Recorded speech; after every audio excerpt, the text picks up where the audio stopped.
ring. Hello everyone! Magandang gabi sa inyong lahat dyan! Ayan! Hulaan ninyo anong gulay ito. Ayan, may kulo pa siya, oh, konti. Kakapatay lang ng apoy pero may mga kumukulo-kulo pa siya. It's yummy and delicious and nutritious because of malunggay. Meron tayong tinatawag na miracle tree. That's malunggay. Ang yummy. Kain na tayo. Taob na naman ang isang kalderong kanin ito. Ayan.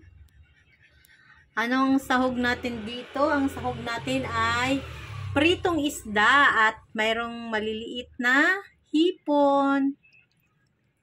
Ayan, maliliit na hipon lang tayo mga maring kasi wala tayong taghirap ngayon. Walang budget sa malalaking hipon. So maliliit na hipon lang yan ang sahog natin. Tapos may pritong isda na hinimay. Tinanggalan ng mga tinik. Ayan. Sarap. Okay, yan lang muna. Kain na na. Thank you for watching. Bye.